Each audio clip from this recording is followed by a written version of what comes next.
कहानी की शुरुआत में हमें एक आइलैंड दिखाया जाता है जहां दुनिया के सबसे अमीर और ताकतवर लोग एक खास रेस्टोरेंट में डिनर के लिए इकट्ठा होते हैं।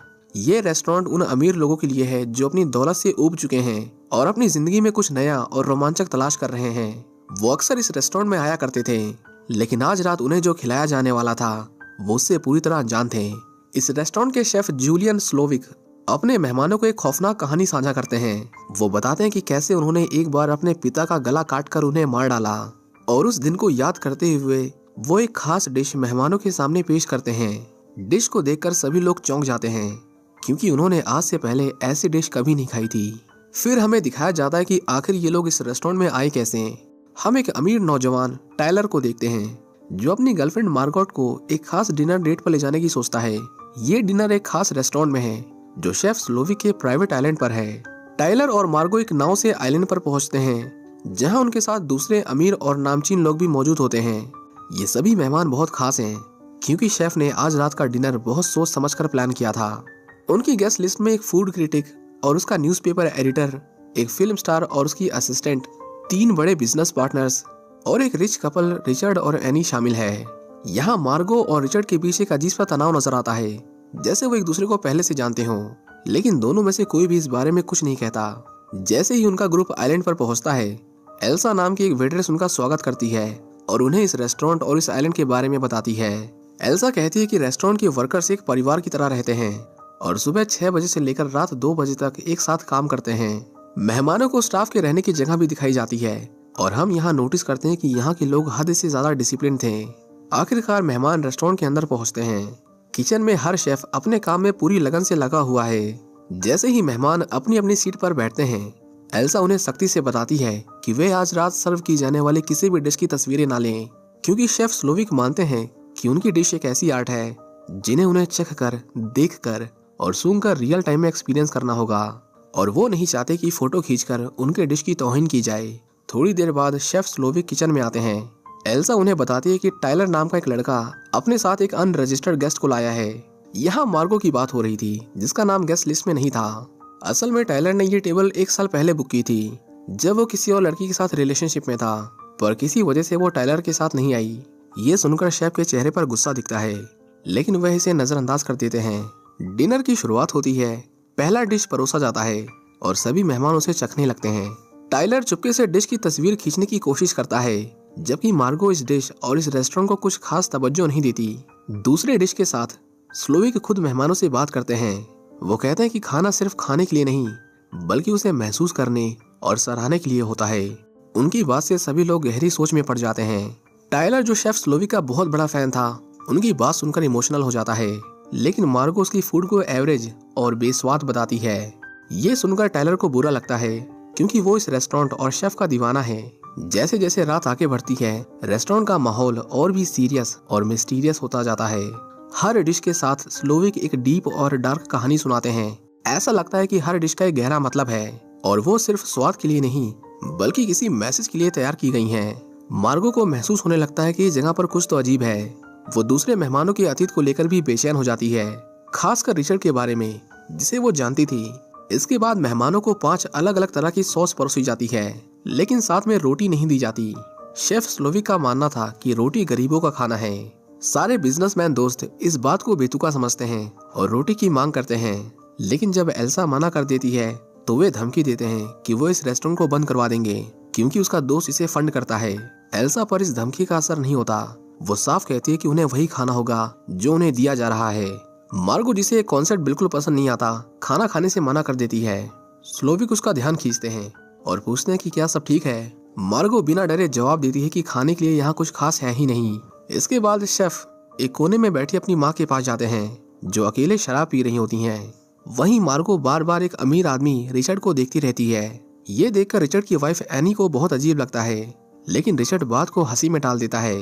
शेफ स्लोविक अपनी अगली डिश मेमोरी पेश करते हैं और अपने बचपन की एक दर्दनाक घटना साझा करते हैं। वे बताते हैं कि एक बार उनके पिता नशे में घर आए और उनकी माँ को पीटने लगे। जब उसके पिता ने फोन की तार से माँ का गला घोटना शुरू किया तो छोटे स्लोविक ने कैंची से अपने पिता को मार डाला।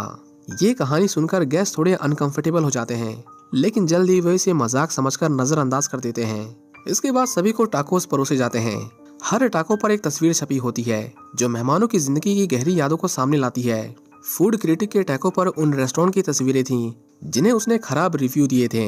फिल्म स्टार के टैको पर उसकी सबसे बड़ी फ्लॉप फिल्म की तस्वीर थी। वहीं बिजनेसमैन के टैको पर उनकी इलीगल बैंक अकाउंट की जानकारी थी।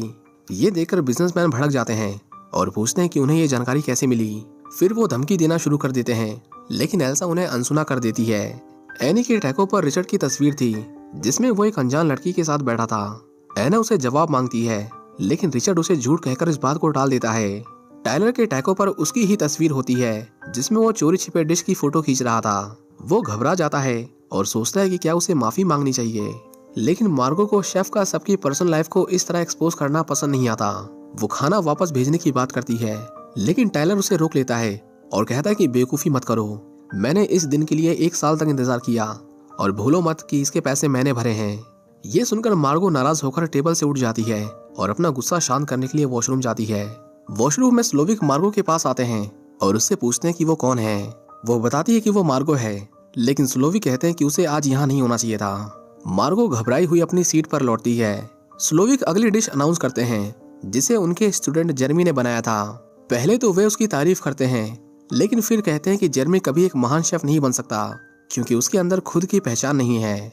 वो मेरी जगह लेना चाहता है, लेकिन वो इतना नालायक है कि कभी मेरे जैसा नहीं बन पाएगा। इसके बाद जेरमी कुछ ऐसा करता है जिसे देखकर सभी दंग रह जाते हैं। वो आंखों में आंसू लिए सबके सामने सुसाइड कर लेता है। स्लोविक सबको शांत रहने के लिए कहते हैं और इसे शो का हिस्सा बताते हैं। इस डर के माहौल में रिचर्ड रेस्टोरेंट से भागने की कोशिश करता है। एल्सा ने उसे रोकना चाहा, लेकिन वो नहीं रुकता, जिसके बाद स्टाफ उसे पकड़ लेते हैं और उसकी उंगली काट देते हैं। शेफ वार्निंग देते हैं कि अगली बार भागने की कोशिश करने वालों को इससे भी बुरी सजा दी जाएगी। इस घटना से जहां सभी मेहमान डर के साए में आ गए, वहीं टायलर के कानों पर जूं नहीं रेंगती। वो इस एक्सपीरियंस को लेकर बेहद खुश था और बिना किसी डर के अपना खाना खाता रहा। उसका अजीब बिहेवियर सबको चौंका रहा था, लेकिन असली राज तो अभी बाहर आना बाकी है। कुछ समय बाद स्लोविक मार्गो को किचन में बुलाते हैं और उससे पूछते हैं कि वो सच में कौन है। स्लोविक बताते हैं कि उन्होंने ये डिनर बहुत सोच समझकर और महीनों की मेहनत के बाद तैयार किया है, लेकिन मार्गो की मौजूदगी उसके परफेक्ट प्लान को खराब कर रही है। वो ये भी खुलासा करता है कि आज रात वहाँ मौजूद हर आदमी की मौत तय है। स्लोविक मार्गो को 15 मिनट का समय देते हैं ये तय करने के लिए कि वो स्टाफ के साथ मरेगी या मेहमानों के साथ। ये सुनकर घबराई हुई मार्गो अपनी सीट पर वापस लौट आती है। इसके बाद स्लोविक अपने मेहमानों को सवाल पूछने का मौका देते हैं। एक मेहमान पूछता है कि वो ये सब क्यों कर रहा है। इसके जवाब में स्लोविक बताते हैं कि वो अपने काम और इस रेस्टोरेंट से थक चुका है। उसका पैशन खत्म हो चुका है और इसके लिए वहाँ मौजूद हर आदमी इसका जिम्मेदार है। फूड क्रिटिक्स जो रेस्टोरेंट की आलोचना करने के लिए मशहूर हैं, उन्होंने कई रेस्टोरेंट्स को खराब रिव्यू देकर बंद करवाया है। उसका एडिटर भी दोषी है जिसने उसकी इस आदत को बढ़ावा दिया। रिचर्ड और एनी जो इस रेस्टोरेंट के रेगुलर कस्टमर थे, उन्होंने कभी उसके बनाए खाने की तारीफ नहीं की। रिचर्ड कहता है कि ऐसा नहीं है, उसे उसका बनाया खाना पसंद है, लेकिन स्लोविक शर्त लगाते हैं कि वो उसकी बनाई एक भी डिश का नाम नहीं बता सकता। इसके बाद स्लोविक ने उस आदमी की कहानी सुनाई जिसने इस रेस्टोरेंट को फंड किया था। वो आदमी सिर्फ मुनाफे के पीछे भागता था और बार बार रेस्टोरेंट की बुराई करता था। उसे सबक सिखाने के लिए सबके सामने स्लोविक ने उसे पानी में डुबोकर मार दिया। 15 मिनट बाद स्लोविक मार्गो को अपने ऑफिस बुलाते हैं और उससे पूछते हैं कि उसने क्या फैसला किया। घबराई हुई मार्गो कहती है कि वो इस जगह की नहीं है, उसे जाने दिया जाए, लेकिन स्लोविक उसे स्टाफ की कैटेगरी में डाल देते हैं क्योंकि वो बाकी मेहमानों की तरह अमीर नहीं थी। इसके बाद स्लोविक पूछते हैं कि वो रिचर्ड को क्यों देख रही थी। मार्गो आखिर में सच बताती है कि उसका असली नाम आयरीन है और वो एक एस्कॉर्ट है जो पैसों के लिए आदमी को प्राइवेट सर्विसेज देती है। रिचर्ड उसका पुराना कस्टमर था जिसने उसे अच्छी रकम दी थी। ये सुनकर स्लोविक उसे सहानुभूति जताते हैं और कहते हैं कि वो भी बुरे कस्टमर्स से परेशान है। वो ये भी बताते हैं कि अब उन्हें खाना बनाने में खुशी नहीं मिलती। इसके बाद स्लोविक टायलर से पूछते हैं कि वो यहाँ क्यों आया है। टायलर बताता है कि वो सालों से इस रेस्टोरेंट में आने का सपना देख रहा था। जब उसे मौका मिला तो उसने इसे बुक कर लिया, भले ही उसे पहले ही बता दिया गया था कि इस डिनर में हर कोई मरेगा। टायलर ये भी बताता है कि उसने मार्गो को इसलिए हायर किया क्योंकि उसने 2 लोगों के लिए टेबल बुक की थी और बिना साथी के उसकी बुकिंग कैंसिल हो जाती। ये सुनकर आयरीन को गुस्सा आ जाता है और वो टायलर पर हमला कर देती है, लेकिन स्टाफ उसे रोक लेता है। स्लोविक ने टायलर को अपने स्टाफ में शामिल कर लिया और उसे कहा कि चलो कुछ बना कर दिखाओ। ये सुनते ही टायलर रोने लगा, जिससे पता चलता है कि वो मेंटली अनस्टेबल था। उसके हाथ कांपने लगते हैं, लेकिन वो किसी तरह एक डिश बनाकर स्लोविक को सर्व करता है। स्लोविक उसे टेस्ट करते हैं और कहते हैं कि उसने आज से पहले इतना घटिया खाना नहीं खाया। वो उसकी डिश को टाइलर्स बुलशिट नाम देते हैं और उसके कान में कुछ ऐसा कहते हैं जिसे सुनकर टाइलर अंदर से टूट जाता है और रोते हुए वहां से चला जाता है। थोड़ी देर बाद स्लोविक मार्गो को बुलाते हैं और उसे उसकी फाइनल डिश तैयार करने में मदद करने को कहते हैं। वो उसे एक बैरल लाने के लिए कहते हैं। डरी हुई मार्गो उसे उल्टा जवाब देने ही वाली थी कि तभी वो दूसरे कमरे में टाइलर की लटकती हुई लाश देखती है। हालांकि उसे उसकी मौत का कोई अफसोस नहीं होता, क्योंकि टाइलर एक सेल्फिश आदमी था जिसकी नजर में लोगों की जिंदगी की कोई कीमत नहीं थी। वो बैरल लाने बाहर जाती है, लेकिन बैरल लाने की बजाय मार्गो स्लोविक के ऑफिस में जाने का फैसला करती है। वहाँ उसे स्लोविक की तस्वीरें और न्यूज़पेपर कटिंग्स मिलती हैं, जिसमें उसकी अचीवमेंट और उसकी डिशेस के बारे में बड़े बड़े आर्टिकल लिखे हुए थे। ज्यादातर तस्वीरों में स्लोविक उदास और गुस्से में नजर आ रहे थे, लेकिन एक तस्वीर में वो बेहद खुश दिखाई दिए। ये उन दिनों की तस्वीर थी जब वो एक फास्ट फूड रेस्टोरेंट में काम करते थे और बर्गर बनाते थे। इसी बीच एल्सा उसे देख लेती है और उसे रोकने के लिए आती है। दोनों के बीच झगड़ा होता है, लेकिन मार्गो गलती से एल्सा को मार देती है। इस घटना से वो डर जाती है, लेकिन वो खुद को संभाल कर कमरे की तलाशी जारी रखती है। जब मार्गो वापस लौटती है, तब तक स्लोविक डिनर का अंतिम हिस्सा तैयार कर चुके होते हैं। पूरा डिनर डर, मिस्ट्री और खतरनाक साजिशों से भरा होता है, मानो जैसे सब कुछ खत्म होने की ओर बढ़ रहा था। कमरे में मार्गो को एक रेडियो दिखाई दिया। रेडियो देखकर उसे उम्मीद की किरण नजर आई। उसने तुरंत उसका इस्तेमाल किया और कोस्ट गार्ड को मैसेज भेजकर इस खतरनाक जगह की पूरी जानकारी दी। फिर वो बिना हड़बड़ाहट दिखाए बैरल लेकर वापस रेस्टोरेंट में चली गई। स्लोविक हर चीज को अपने काबू में रखना चाहता था। उसने मार्गरेट को फिर से बुलाया और उससे बात करने लगा। उसने बताया कि वो ये सब क्यों कर रहा है। स्लोविक कहता है कि एक शेफ का काम होता है अच्छा खाना परोसना, लेकिन आजकल के लोग खाने की क्वालिटी से ज्यादा एक्सपीरियंस चाहते हैं। ऐसे लोगों को सिर्फ खाने से खुश नहीं किया जा सकता। इसी वजह से कई शेफ अपने काम से खुशी खो देते हैं। वे दबाव में काम करते हैं और उनकी कला कहीं खो जाती है। थोड़ी देर बाद कोस्ट गार्ड रेस्टोरेंट में आ गया, लेकिन अंदर आने से पहले स्लोविक ने सभी मेहमानों को सख्त चेतावनी दी कि वे उसके खिलाफ कुछ न कहें। कोस्ट गार्ड ने कहा कि यहाँ उसे कई मर्डर्स की शिकायत मिली है, लेकिन चालाक स्लोविक ने बड़े आराम से जवाब दिया कि ऑफिसर यहाँ सब कुछ ठीक है। तभी कोस्ट गार्ड ने वहाँ मौजूद एक फिल्म स्टार को पहचान लिया और उससे उसका ऑटोग्राफ मांगा। इस मौके का फायदा उठाते हुए उस एक्टर ने स्लोविक के बारे में बात करनी शुरू की। उसकी बातें सुनने के बाद कोस्ट गार्ड ने अपनी बंदूक निकाली और स्लोविक को अपने हाथ पीछे करने को कहा। ये देखकर सभी मेहमानों ने राहत की सांस ली और अपनी अपनी जान बचाने के लिए कोस्ट गार्ड को सब कुछ बता दिया। लेकिन तभी एक चौंकाने वाला पल आया। पता चला कि कोस्ट गार्ड की बंदूक नकली थी और वो असल में स्लोविक के स्टाफ का ही एक मेंबर था। ये देखकर पूरा स्टाफ जोर जोर से हंसने लगा। स्लोविक ने खुलासा किया कि वो जानता था कि मार्गो ने मदद के लिए कॉल किया था। इसके बाद स्लोविक ने अपने आखिरी कोर्स की तैयारी शुरू की, लेकिन मार्गो ने चालाकी से एक नई प्लानिंग बनाई। उसने खड़े होकर कहा कि उसे स्लोविक का खाना पसंद नहीं आया और वो इसे वापस करना चाहती है। ये सुनकर स्लोविक नाराज हो गया और उसने पूछा कि खाने में कमी क्या है। मार्गो ने कहा कि उसके खाने में वो खुशी और प्यार नहीं है जो किसी भी खाने का असली मकसद होता है। उसने कहा कि उसका खाना ऐसा लगता है जैसे इसे बस दिखावे के लिए बनाया गया है, इसे खाकर मजा नहीं आता। फिर उसने कहा कि तुम सिर्फ शेफ के रूप में ही नहीं बल्कि एक इंसान के रूप में भी फेल हो चुके हो, और सबसे बड़ी बात कि मैं अभी भी भूखी हूँ। स्लोविक का अहंकार इस बात से आहत हो गया।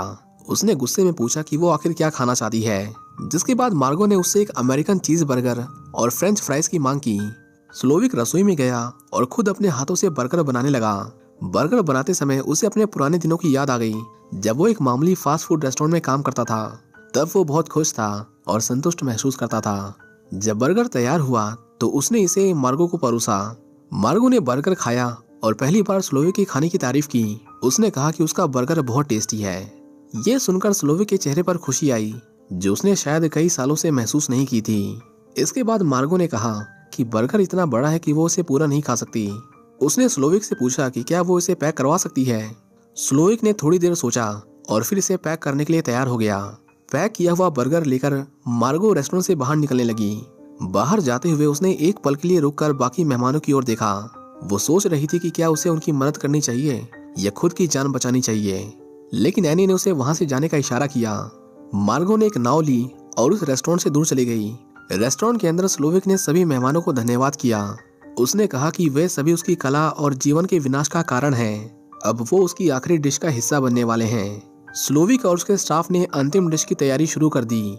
ये डिश मेहमानों के साथ साथ खुद स्लोविक और उसके स्टाफ को भी शामिल करती थी। देखते ही देखते स्टाफ ने मार्शमेलो और चॉकलेट से मेहमानों को सजाना शुरू किया। फ्लोर पर सारे इंग्रेडिएंट्स बिखेर दिए गए। सभी लोगों ने अपनी किस्मत को स्वीकार कर लिया था कि वो सब मरने वाले हैं और यहाँ से भागने की कोशिश बेकार है। जैसे ही डिश तैयार हुई, स्लोविक ने सबको आग के हवाले कर दिया।